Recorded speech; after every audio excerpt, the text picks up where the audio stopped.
job education চেনেলটো আপোনালোক স্বাগতম জনাইছোঁ আৰু এটা ভিডিঅ'তে বহুতখিনি ইনফৰমেশ্যন আমি যিহেতু লৈ আনো প্ৰতিদিনে ভিডিঅ' দিব পৰা নাযায় যদিও এটা বহুতখিনি ইনফৰমেশ্যন লৈ অহা হৈছে ভিডিঅ' আৰু প্ৰথমতে আপোনালোকে DME কথা নিশ্চিতৰূপে শুনিছে DME নতুন ভেকেঞ্চি আকৌ পুনৰ অহা বহুত বেছি ভাল খবৰ আছে ইয়াৰ বিষয়ে লৈ আমি আলোচনা কৰিম আৰু লগতে DHS যি আপোনালোকে প্ৰিপেৰেশ্যন কৰি আছে 191টা পোষ্টৰ কাৰণে সেই এক্সাম ডেটটোৰ বিষয়ে লৈ বহুতে সুধি আছে চ' ইয়াৰ কাৰণে কোনো ধৰণৰ ইনফৰমেশ্যন এতিয়ালৈকে অহা নাই বাট আমি ইয়াতে আলোচনা কৰিম অৰ্থাৎ DSS যিসকলে এক্সামটো দিব তেওঁলোকৰ কাৰণে বায়'লজি যিটো চিলেবাছ হয় চাব টপিক আমি সকলোখিনি এনালাইজ কৰিছোঁ আৰু ইয়াতে মই এই ভিডিঅ'টো ইনক্লুড কৰিম যিখিনি আপোনালোকৰ বায়'লজি চেপ্টাৰ কোনখিনি টপিক চাব টপিক চাব লাগে সেইখিনি আপোনালোকে লিখি ৰাখিব পাৰে আৰু ইয়াতে চাব টপিকখিনি বুলি ক'লে আমি যিটো টপিকে আমাক ইণ্ডিকেট কৰিব সেই টপিকখিনি পঢ়াটো বহুত বেছি ইম্পৰ্টেণ্ট আৰু তাৰ লগতে আমি ৰিলেটেড যিখিনি এডিশ্যনেল পইণ্ট হয় সেইখিনি আমি চাম ইয়াতে মই সকলোখিনি ইনক্লুড কৰিম ভিডিঅ'টো নিশ্চয়ৰূপে অলপ দীঘল হ'ব আৰু DME যিখিনি নতুন ভেকেঞ্চি হয় তাৰ বিষয়ে আলোচনা কৰিম আৰু লগতে DHS ছায়েন্সৰ কাৰণে যে ছায়েন্সৰ কাৰণে বহুতে কনফিউজড হৈ আছিলে চ' সেইকাৰণে DSSৰ ওৱান শ্বট এটাও দিয়া হ'ব যিটো আপোনালোকে কালিলৈ বা পৰহিলৈ পাব য'ত PYQ বেষ্ট থাকিব PYQ বেষ্ট থাকিব আৰু এক্সট্ৰা এডিশ্যনেল থাকিব য'ত আমাৰ প্ৰিপেৰেশ্যনটো সঠিক ষ্ট্ৰেটেজিত ফ'ল' হ'ব চ' সেইকাৰণে এই DSS ছায়েন্স ওৱান শ্বটটোত খুব 2 ঘণ্টা 3 ঘণ্টা সময়ৰ কাৰণে হ'ব আপোনালোকে সাজু হৈ থাকিব পাৰে চ' চেনেলটো ছাবস্ক্ৰাইব কৰি ৰাখিব পাৰে আৰু আমি যিহেতু বিশেষকৈ আলোচনা কৰিলোঁ যে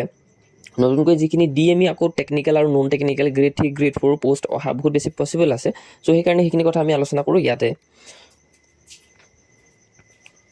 আৰু বিশেষকৈ আমি যদি চাওঁ DME নতুন ভেকেঞ্চি অহাৰ যিখিনি আপোনালোকৰ পচিবল হয় বহুত বেছি ইয়াতে হাইলি পচিবল হয় কাৰণ ইয়াতে যদি চাই যিবিলাক নতুনকৈ মেডিকেল কলেজ যিখিনি কনচিষ্টেণ্টলি ইনগ্ৰেটিং কৰি আছে মেডিকেল কলেজ সেই পৰিপ্ৰেক্ষিতত যেনেকৈ ডিষ্ট্ৰিক্ট যিবিলাক বিশ্বনাথ চৰাইদেউ আৰু বিভিন্ন ধৰণৰ ডিষ্ট্ৰিক্ট আছে তাতে নতুন কলেজ তাতে মুকলি কৰিছিলে য'ত ৰিকুৱাৰ্ডছ হৈছে বহুত বেছি গ্ৰেড 3 গ্ৰেড 4 নতুন ভেকেঞ্চি আৰু গভৰ্ণমেণ্টে টাৰ্গেট লৈছে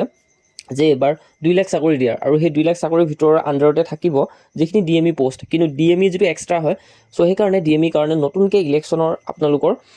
ইলেকশ্যন ভোটিং হোৱাৰ পাছতে আপোনালোকৰ এইখিনি পোষ্ট নতুনকৈ মুকলি কৰিব চ' সেইকাৰণে ইয়াতে যদি আমি চাওঁ এতিয়া যিমানখিনি আপোনালোকে দেখিছে যে নতুনকৈ যিবিলাক মেডিকেল কলেজ আহিছে ভেকেঞ্চিবিলাক সেইখিনি প্ৰজেক্ট বেছড ভেকেঞ্চিয়ে মুকলি হৈছে কাৰণ তাতে যিবিলাক কিছুমান ইণ্ডিভিজুৱেল মেডিকেল কলেজ কিছুমান ৰিলিজ কৰিছে যিবিলাক স্মলাৰ এডভাৰটাইজমেণ্ট সৰু এডভাৰটাইজমেণ্ট কিছুমান যিবিলাক প্ৰজেক্ট টেকনিকেল ছাপৰ্টৰ আণ্ডাৰত আছে যিবিলাক পেৰামেডিকেল ষ্টাফ আৰু সেই তেনেকুৱা ধৰণৰ য'ত ৱাক ইন ইণ্টাৰভিউ আৰু লগতে শ্বৰ্ট টাৰ্ম কণ্ট্ৰেক্ট যিবিলাক আপোনালোকৰ পাৰ্মানেণ্ট নহয় যিহেতু শ্বৰ্ট টাৰ্ম কণ্ট্ৰেক্টৰ কাৰণে অৰ্থাৎ কণ্ট্ৰেকচুৱেল ভেকেঞ্চি কিছুমানে মুকলি কৰিছে এই সময় ক্ষেত্ৰত নতুন যিখিনি এতিয়া বৰ্তমান যিবিলাক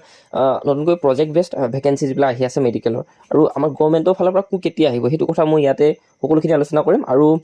নিউ ভেকেঞ্চি যিহেতু অ'পেন হ'ব 2026 অৰ্থাৎ আপোনালোকে ধৰিব পাৰে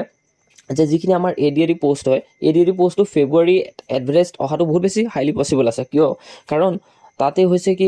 ইলেকশ্যনৰ প্ৰচাৰ চলাব লাগিব চ' সেইকাৰণে আপোনালোকৰ ফেব্ৰুৱাৰী একেবাৰে কম সময়ৰ ভিতৰতে অৰ্থাৎ মাৰ্চৰ নোহোৱাৰ আগতে আপোনালোকক ফেব্ৰুৱাৰীতে যিহেতু এডভাৰটাইজ কৰিব এই পোষ্টখিনিৰ কাৰণে চ' তেতিয়া আপোনালোকৰ যিখিনি DME নতুন পোষ্ট অহাৰ ইয়াতে বহুত বেছি পচিবল আছে আৰু মেডিকেলৰ ফালৰ পৰা বহুত বেছি কণ্ট্ৰেক্ট ভেকেঞ্চি মুকলি হৈছে কিন্তু গভৰ্ণমেণ্টক প্ৰায় পাৰ্মানেণ্ট ভেকেঞ্চি উলিয়াব লাগে চ' সেইকাৰণে একেবাৰে ৰিকুইট কৰিব DME কাৰণেও আৰু লগতে DSSৰ যিখিনি এক্সাম হয় সেই এক্সামখিনিৰ কাৰণেও আপোনালোকৰ হয়তো এই ফেব্ৰুৱাৰী একেবাৰে শেষৰ পৰ্যায়ত আপোনালোকৰ নটিচ দিব পাৰে আৰু বহুতে ক'ব যে ইলেকশ্যনৰ ওপৰত ডিপেণ্ড কৰি পিনে